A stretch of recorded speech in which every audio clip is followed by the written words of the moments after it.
Hello everyone. Before we start, make sure to like and subscribe to the channel and leave a comment with where you're from and what time you're watching. That way, YouTube will keep showing you stories just like this one. Now, let's begin. I'd been driving for 13 hours consecutively. My eyes were bleary, my back hurt, and my phone had 3% left. I just needed gas, coffee, and 5 minutes of air. I was in the middle of southern Arizona, far from anything I knew. The radio had died an hour before, replaced by a won't-quit static hum. The GPS was malfunctioning, so I took the next blue sign that indicated fuel, food, and bathrooms. It took me down a deserted road into a little valley where an old gas station appeared as a mirage. The sign creaking over it was worn out and sun-faded with missing letters in the middle. It was supposed to say Sierra Stop, but it read S-I-A-O-P. Nevertheless, there were pumps, a lit store, and even a red vending machine in front that seemed stuck in the 90s. I drove in, grateful. The station was eerily quiet. No patrons, no attendants, only the hum of fluorescent lights. I opened my door and stretched.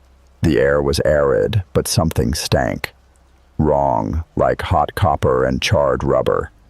I pushed it aside and began pumping gas. That's when I realized something strange. The numbers on the pump weren't changing. I hadn't even heard the normal click when I swiped my card. I glanced up. The electricity was clearly on, but not a peep. No crickets chirping, no wind, no humming lights anymore either. It was as if someone had pressed the mute button on the world. That's when I spotted the man. He was standing at the end of the lot, maybe 20 feet away, wearing denim overalls and no shirt underneath, with stringy hair that fell almost to his waist. Sun-scorched skin. He was looking at me, not blinking, not moving, watching. I gave him a nod, a half-hearted mutter of, "Hey," and turned back to my truck. I pretended everything was fine. When I looked up again, he was gone, not walked away, not turned around, just gone. I tried the gas station door, locked. I knocked on it. No one answered, but the interior lights were on. There was even music drifting in through the walls, some old country song, skipping like a record that scratched. I leaned my face against the glass. The shop appeared, usual, mostly, with the exception of the back wall having no beverages, only lines of mannequin heads. Some of them wore sunglasses. Some had wigs, one lacked eyes, and then I saw my reflection in the glass. I wasn't alone. There was someone standing behind me. I turned around. Nothing. When I approached the window again, I was no longer in the reflection. Only the gas station, vacant. Then, all the pumps clicked on at once. All of them. Numbers spinning wildly. Gas spilling onto the pavement from hoses left dangling. No cars at those pumps, just the hoses vomiting fuel onto the blacktop, and I could smell that hot copper stench again, but stronger now. I slowly backed away towards my truck, and that's when I saw the denim man once more. But this time, he was huddled on top of the gas station building, his head cocked in an impossible position, and he was grinning. I don't recall unlocking my truck. I don't recall climbing in. All I know is I drove, tires screeching, melting rubber, and didn't let up until I reached the interstate once more. When I looked in the rearview mirror, the station was missing, not shrinking away, missing, as if it never existed. And when I arrived at the next actual town, my gas tank was drained. My card had never been processed, and no record of any gas station off that exit existed. With all that, though, I still get those mannequin heads in my head when I close my eyes. And sometimes I catch my reflection in windows and realize I'm not always alone. It's been 3 days since I escaped that gas station, or whatever the hell it was. I've tried to convince myself it was exhaustion, hallucinations, maybe even sleep driving. But there's one thing I can't explain away: the mannequin head. I found it on my passenger seat the morning after, bald, eyes closed, cold as ice. I'd stopped to rest at a rest stop just outside Flagstaff so I could get my head together and get some sleep. When I awoke, it was just there, sitting up like a passenger, mouth slightly ajar, as if it had breathed through the night. I tossed it out naturally, left it in a dumpster, and peeled out. But later that day, I glanced into my rearview mirror and almost ran off the road. It was back. Same position, same look. Except this time its eyes were wide open, and it was looking directly at me. I shrieked and slammed the brakes. The car behind me blew its horn frantically as it veered around, but I barely registered it. I picked up the mannequin and hurled it onto the side of the road. I didn't care if anyone thought I was crazy. I just wanted it out of my life. I drove directly to a motel and locked myself in a room. Double deadbolt, chain latch, chair wedged against the door. That evening, I dreamed of the gas station, except it was below ground, buried under miles of earth. I was back inside, walking down the aisles of mannequin heads, but now they were whispering, not words, names, my name, repetitively. And then the denim man showed up behind the counter. He didn't budge. He simply slow-motioned, raising a hand and pointing at my chest. I glanced down and noticed that I wasn't wearing my shirt anymore. I was wearing overalls. I woke up screaming. The motel room was completely dark. The electricity had been cut. My phone had no battery. And something was knocking on the window. I couldn't quite see it at first, just a shadowy outline. Someone standing just beyond the curtain, fingers slowly drumming against the glass. I remained rigid, holding my breath. And then I heard the hiss of gasoline pouring, right outside the door. I didn't try. I thrust everything into my bag, kicked the motel door open, and ran. Didn't check out, didn't pay. Ran straight to my truck and drove until the sun rose. But even today, I can still smell the gas. And the mannequin? I discovered it in my rear seat again this morning. Only now it's smiling. I was driving across Utah, a long stretch of nothing, when my gas light came on. I hadn't seen another car in over an hour, and my GPS kept flickering between no signal and blank static. I slowed as the road narrowed into a crooked two-lane with broken lines. Just when I was sure I'd have to pull over and wait for daylight, I saw it, flickering neon in the distance. A gas station. The sign read, Hollow Pines Fuel Stop. It looked ancient, the type of place that should have been shut down in the 80s. The overhead lights buzzed like a dying fly trap, and a crooked security camera turned just a bit too smoothly as I pulled in. No other cars, no sounds except the whine of wind across the lot.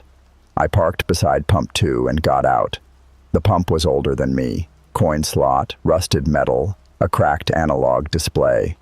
As I fumbled to open my gas cap, a voice crackled over the intercom. Inside first. I paused. There wasn't a soul around, but the intercom buzzed again. Come inside to pay first.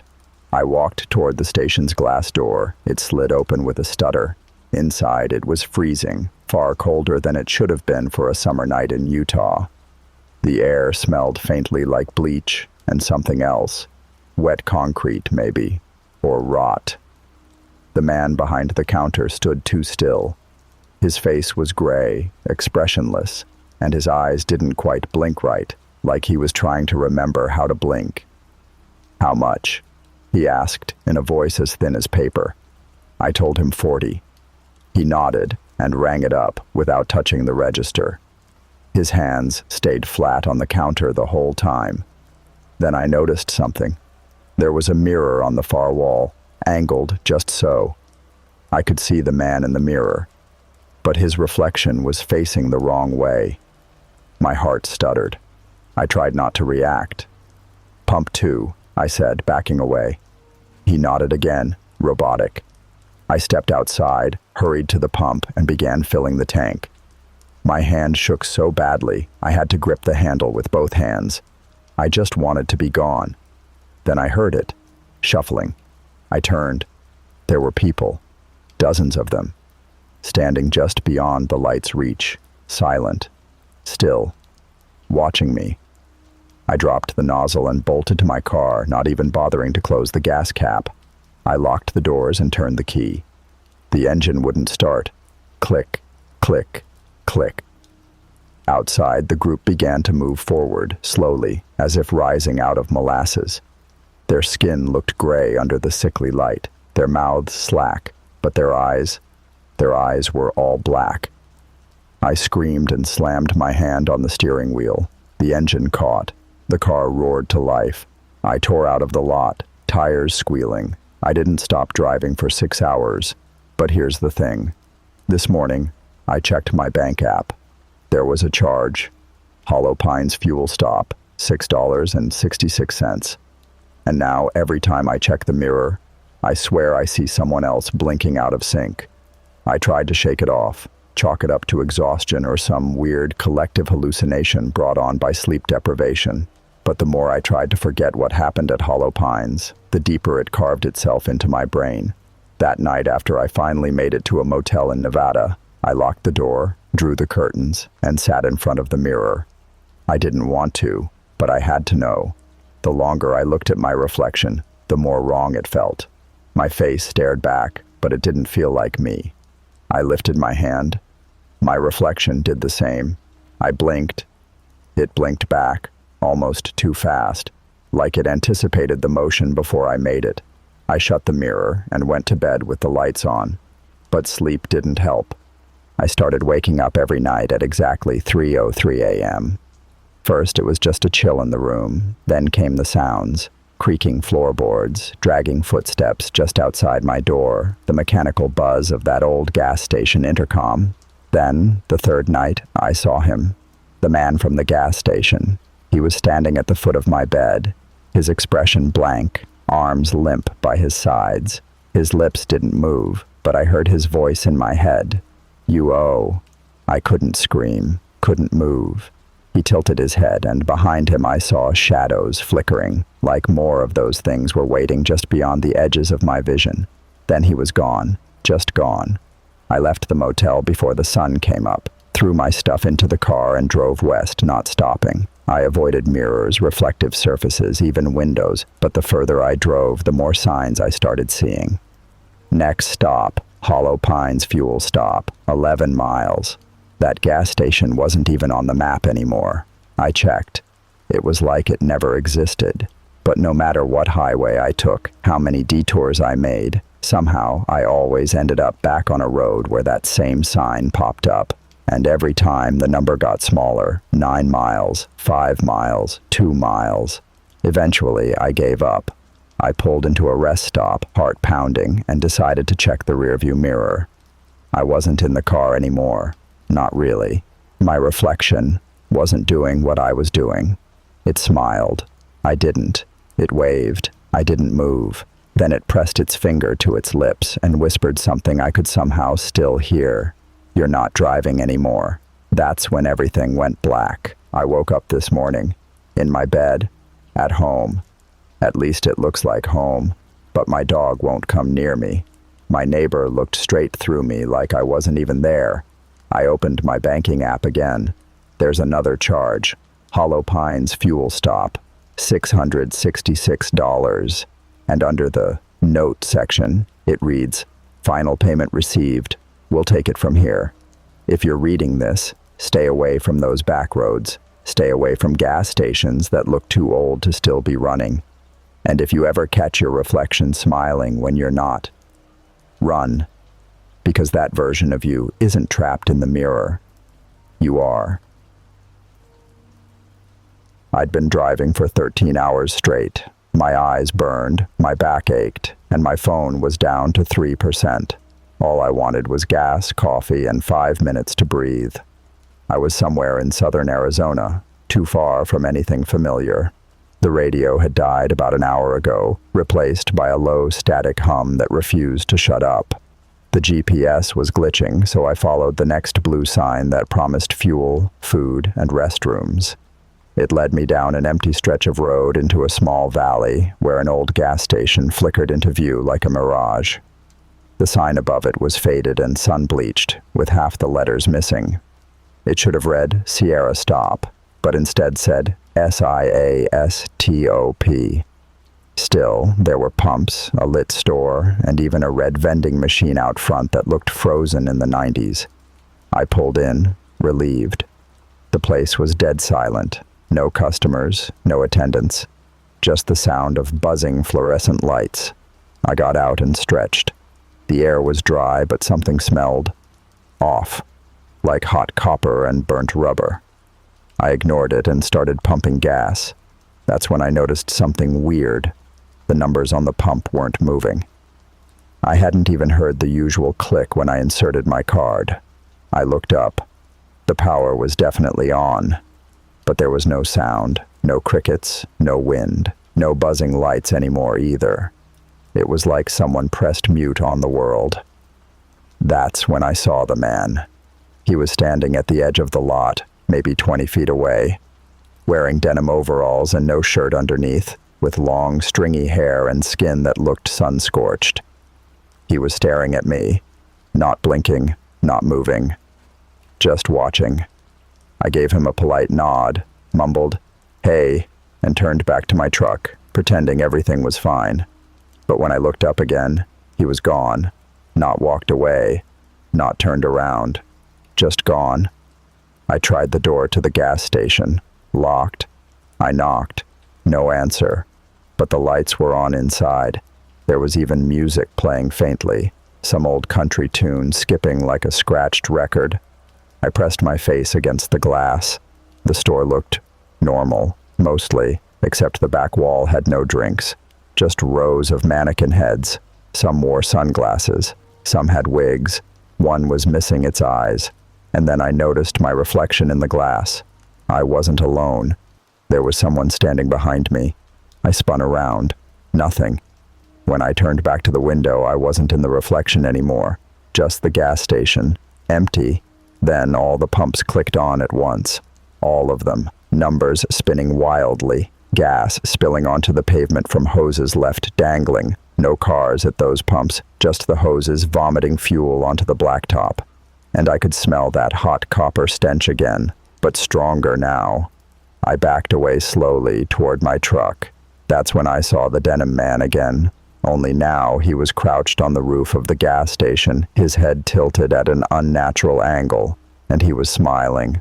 I don't remember unlocking my truck. I don't remember getting inside. All I know is I drove, tires squealing, rubber melting, and didn't stop until I hit the interstate again.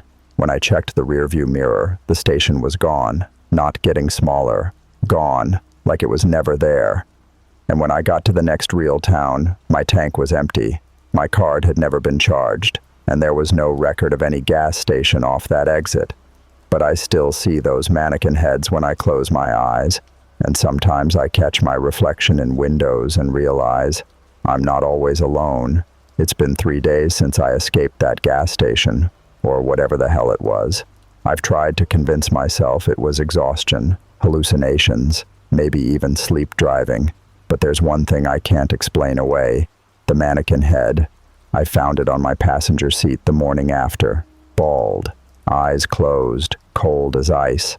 I'd parked at a rest stop just outside of Flagstaff to clear my head and sleep a little. When I woke up, it was just there, propped up like a passenger, mouth slightly open, as if it had been breathing in the night. I threw it out, of course, left it in a dumpster and peeled out. But later that day, I checked my rearview mirror and nearly ran off the road. It was back. Same position, same expression, only this time its eyes were wide open, and it was staring right at me. I screamed and slammed on the brakes. The car behind me honked wildly as it swerved around, but I barely noticed. I grabbed the mannequin and tossed it onto the side of the road. I didn't care if someone thought I was insane. I just wanted it gone. I drove straight to a motel and locked myself in the room. Double deadbolt, chain latch, the chair wedged against the door. That night, I dreamed of the gas station. Only it was underground, buried beneath miles of dirt. I was inside again, walking past the rows of mannequin heads, but now they were whispering. Not words, names, my name, over and over. And then the denim man appeared behind the counter. He didn't move. He just slowly raised a hand and pointed to my chest. I looked down and saw that I wasn't wearing my shirt anymore. I was wearing overalls. I woke up screaming. The motel room was pitch black. The power had gone out. My phone was dead, and something was tapping on the window. I couldn't see it clearly at first, just a faint outline, someone standing just outside the curtain, fingers slowly tapping on the glass. I stayed frozen, holding my breath, and then I heard the sound of gasoline splashing, right outside. I didn't wait. I shoved everything into my bag, kicked open the motel door, and ran. Didn't check out, didn't pay, just ran straight to my truck and drove until the sun came up. But even now, I can still smell the gas. And the mannequin? I found it in my back seat again this morning. Only now it's smiling.